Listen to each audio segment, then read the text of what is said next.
मेरे प्रभु ही हृदय में विराजमान हैं, पर उनकी महत्वता, उनकी महिमा को विश्वासपूर्वक ना स्वीकार करने के कारण हमारा हृदय आनंद सिंधु में नहीं डूब पा रहा। नाना प्रकार की चिंताएं, क्लेश, अशांति, अभाव ये हमें सताए जा रहा है, जबकि पूर्ण कृपा सिंधु, आनंद सिंधु हमारे हृदय में ही विराजमान है। तो हमारी कहीं त्रुटि हो रही है। नहीं, हृदय में विराजमान प्रभु और दीनता, दुख, भय, विषाद, ये दीनता भक्ति जनित नहीं, विषय दीनता, अभाव जनित दीनता। जो भक्ति की दीनता होती, भाव की चरम सीमा है वो, लेकिन ये दीनता विषय प्राप्ति के लिए, कामनाओं की पूर्ति के लिए दैन्य हुआ भटक रहा है, जबकि सर्व सामर्थ्यशाली, सर्व सुख सिंधु प्रभु हमारे समीप हैं। हमें क्यों अनुभव में नहीं आ रहे? आनंद सिंधु मध्य तो भाषा, फिर हम क्यों आनंद की खोज विषयों में कर रहे हैं? अज्ञान के कारण, अविद्या के कारण। उस अज्ञान अविद्या की निवृत्ति कैसे होगी? मामेव ये प्रपद्यन्ते माया में ताम तरन्ति ते। जो मेरी शरण में आ गया वो माया अविद्या से तर गया, उसके अज्ञान का नाश हो गया।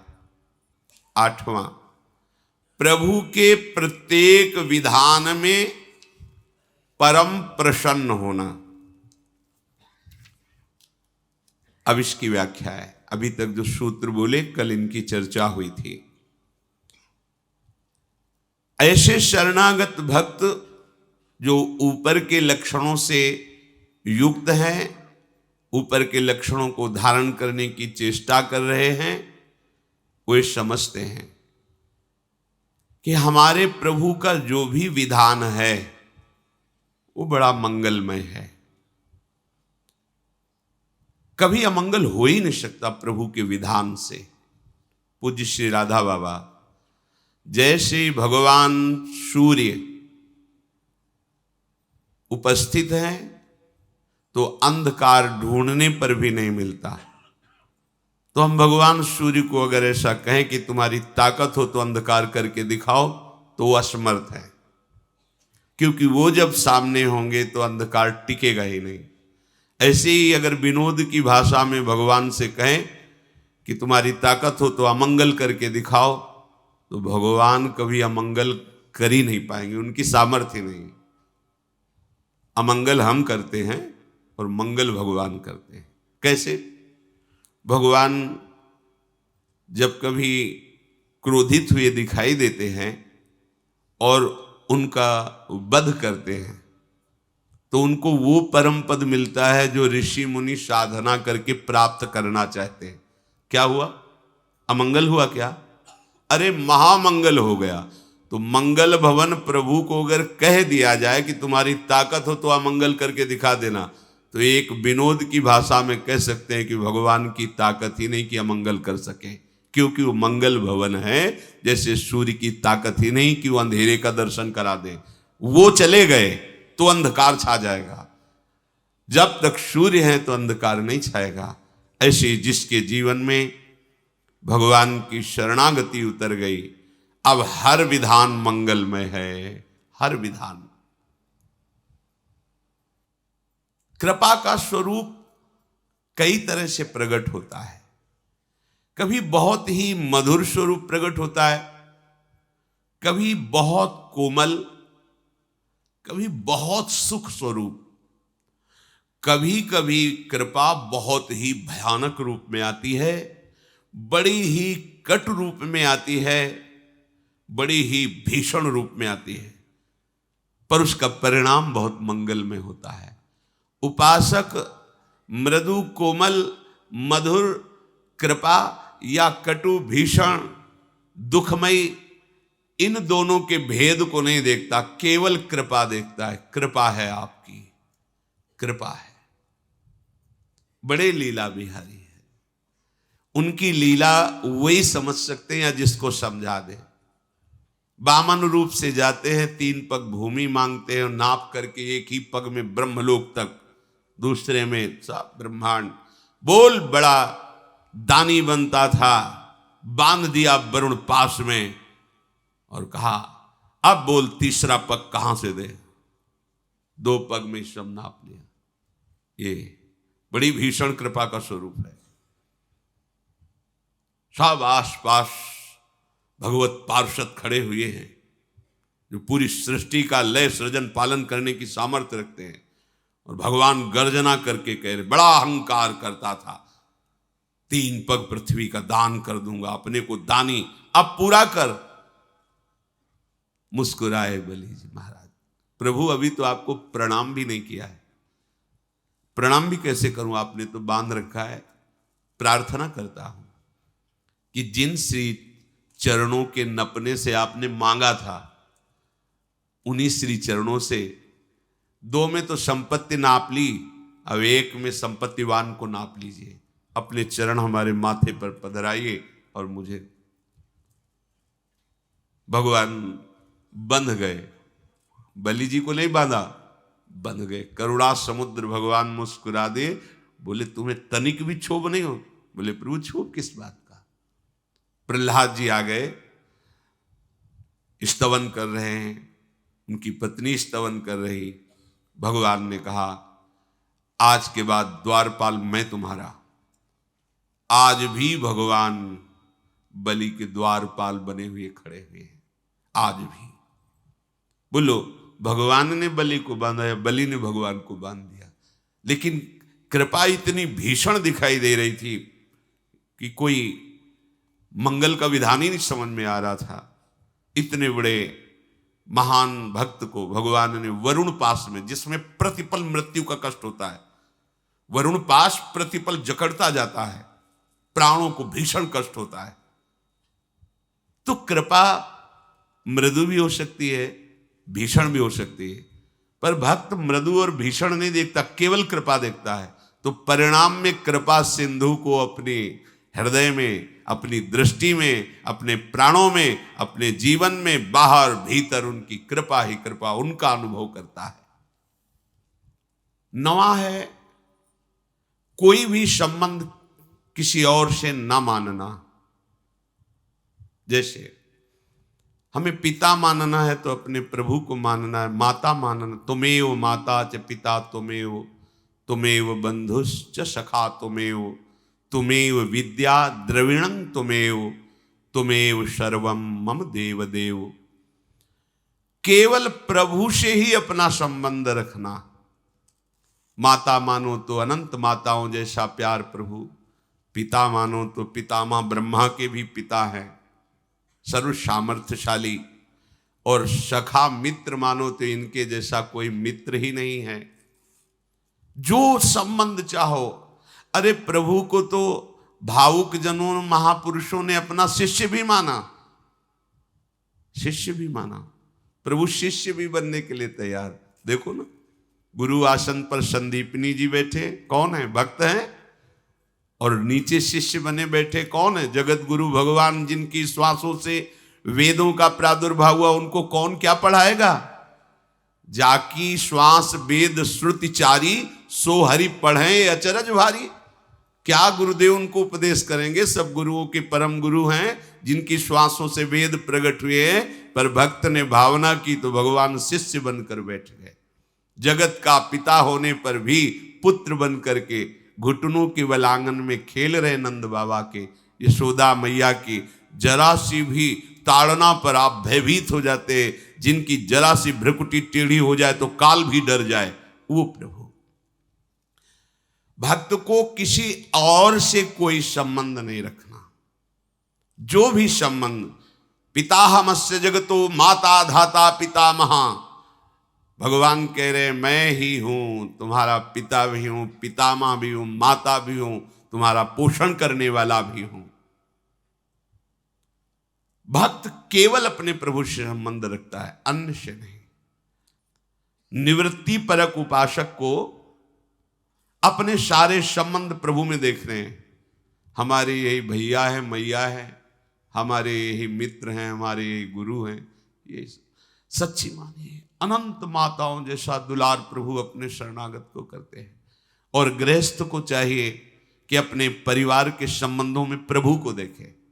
विरक्त प्रभु में सारे संबंध देखे और गृहस्थ सारे संबंधों में प्रभु को देखे। बात एक ही हो गई, पर मार्ग दो हैं, निवृत्ति और प्रवृत्ति। इसलिए जब आप सारे संबंधों में प्रभु को देखकर व्यवहार करोगे तो आपकी वही सदगति होगी। जब आप सारे संबंध प्रभु में देखोगे तो आपकी वही सदगति होगी। दोनों को एक ही परम पद मिलेगा, प्रभु का सानिध्य, यदि वो अपने मार्ग से चले। गृहस्थी में हो तो सारे संबंधों में प्रभु को देखो, विरक्ति में हो तो प्रभु में ही सारे संबंध देखो, अन्य नहीं। शरणागति के साधनों की जानकारी, शरणागति की पूर्णता तभी होती है जब किसी भगवत प्रेमी महात्मा का संग हो जाए। इसलिए अगला सूत्र कह रहे हैं कि जो शरणागत के रहस्य को जानने वाले भगवत प्रेमी महात्मा जन हैं, उनके सानिध्य में रहना। क्योंकि शरणागति के यथार्थ रहस्य को तभी प्रकट होने का अवसर मिलता है जब अहंकार नष्ट हो। वो अहंकार नष्ट स्वयं से नहीं होता, ये तिनकी संगति रहते जाति कुल मद सब नंशई। भगवत प्रेमी महात्माओं की संगति से स्वाभाविक अहंकार नष्ट हो जाता है। जैसे विषयी नाना प्रकार के भोगों में रमण करने वाले चित्त में भोगाभिमान रहता है, मैं ऐसा ऐश्वर्यवान, मैं, तो इनके संग से बिना किसी श्रम के आपका अभिमान बढ़ जाएगा। ऐसे ही दैन्य भाव से युक्त भगवत प्रेमी महात्माओं के संग मात्र से अभिमान का नाश हो जाता है। इसलिए संत संग की बड़ी महिमा है। अगर सच्चे संत का एक क्षण भी संग हो जाए तो जीवन का परिवर्तन कर देगा, जीवन का परिवर्तन कर देगा। सभी शास्त्रों और अनुभवी महापुरुषों का एक ही अनुभव है कि आज तक जिसको महान गति प्राप्त हुई है वो संत संग से प्राप्त हुई है। यथार्थ सच्ची बात है। संत संग के बिना ना तो भगवान के महत्व को जाना जा सकता है, ना भगवान की शरण हुआ जा सकता है, ना भगवान में दृढ़ विश्वास हो सकता है। ये सब भगवत प्रेमी महात्माओं के संग से होता है। परमार्थ का पता और साधन और साधना में दृढ़ रति, ये सब केवल संत संग से प्राप्त होती है। सच्ची श्रद्धा से यदि संत संग का सौभाग्य प्राप्त हो तो हमारा जीवन परिवर्तित हो जाए। सत्य कह रहे हैं, संतों की महिमा अगर बहुत काल तक गाई जाए तो भी नहीं पार पाई जा सकती। ये बाहरी गुण हैं। संत तो सद्गुणों के भंडार होते हैं, क्योंकि भगवान उनमें विराजमान हो गए तो अब कौन सा सद्गुण रह गया। संत के हृदय में पाप के लिए कोई स्थान नहीं रह जाता, क्योंकि भगवान विराजमान हो गए। संत के आचरण में किसी प्रकार का पापाचरण नहीं होता। संत में कभी अज्ञान, असत्य, दंभ, कपट, स्तेव, व्यभिचार, दुराचार ये कभी छू नहीं जाते। बड़ा ही सरल और पवित्र सदाचार में दिव्य आदर्श गुणों से युक्त जीवन चरित्र होता है संतों का। वे जहां रहते हैं, जहां विचरते हैं, वो सब परम तीर्थ हो जाता है। उस वायुमंडल में बैठते ही मन प्रभु में लगने लगता है। संत की पहचान, जिनके समीप जाते ही मन शांत होने लगे, भगवदाकार वृत्ति होने लगे। यद्यपि संत के लिए शास्त्र अनेक महिमाओं का, लक्षणों का वर्णन करते हैं, परंतु हम आपसे सत्य कहते हैं, बाहरी लक्षणों से आप संत को पहचान नहीं सकते।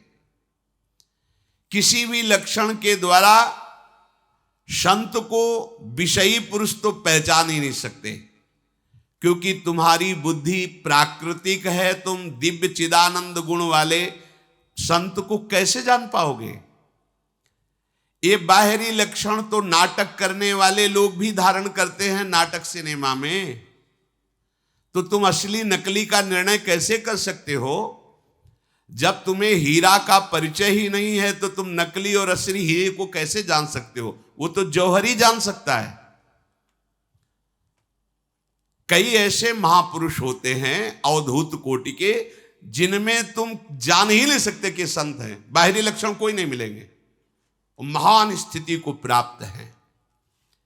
ये विषयी पुरुष अपनी दोष बुद्धि से, विषयासक्ति से भ्रमित, मोह से आवृत हृदय वाले भला संतों को अपनी बुद्धि की तराजू में कैसे तौल सकते हैं? अन्य अन्य गुणों की बातें बाहरी हैं। ये संतों के बाहरी आचरणों को, वेशभूषा को रखकर तो ठग लोग भी सीधे साधे लोगों को ठगते हैं। पूज्य भाई जी महाराज, बाहरी आचरण नकल करना कोई बड़ी बात नहीं है, लेकिन साधुता में स्थित होना बहुत बड़ी बात है। संत का बाहरी आचरण दंभ से नकली बनावटी वाला बहुत बढ़िया कर लेगा, लेकिन स्थिति नहीं। स्थिति की बात जब आएगी तो पोल खुल जाएगी। योग सिद्धियां, भगवत प्रेरित महत्वपूर्ण चमत्कार, यह संत का कोई परिचय नहीं है। देख लो, योग सिद्धियों का चमत्कार, बाहरी लक्षणों का ये कोई संत की पहचान की बात नहीं है। ये कोई असंभव बात नहीं। थोड़े दिन की कुछ पवित्र साधनाओं से सिद्धियां जागृत हो जाती है। संतों का यथार्थ परिचय होता है, उनकी कृपा से हमारा मन संसारिक जो था बदल करके प्रभु में लगने लगा। ये सबसे बड़ा चमत्कार। संत के संग से हमारे दोष रोज के रोज कम होते चले जा रहे हैं। अब हम अपने हृदय में ढूंढते हैं तो हमको दोष ही नहीं दिखाई दे रहे। अब यथार्थ संत संग हो रहा है। ये खोज खोज करके दोषों का त्याग, ऐसे संतों का मिलना केवल भगवत कृपा से होता है। भगवत कृपा से संत कृपा, संत मिलन, और संत कृपा से भगवत तत्व का अनुभव। अकारण कृपालु भगवान जब कृपा करते हैं तो सच्चे संतों का संग दे देते हैं, और सच्चे संतों का संग बिना ज्ञान रख के किया जाए तो भी निश्चित उसका कल्याण हो जाएगा। क्योंकि अक्षय बीज संतों की वाणी से उनके हृदय में जाएगा और वो फलेगा फूलेगा और भगवत प्रेमामृत रस उनको पान करने को मिलेगा। संतों की बाहरी चेष्टाओं से हम उनको नहीं पहचान सकते। इसलिए भगवान कृपा करे और हमें सच्चे संतों का संग दे, तो हमारे हृदय में शरणागति का भाव उतरे, शेष सच आगे। श्री राधा वल्लभ लाल की।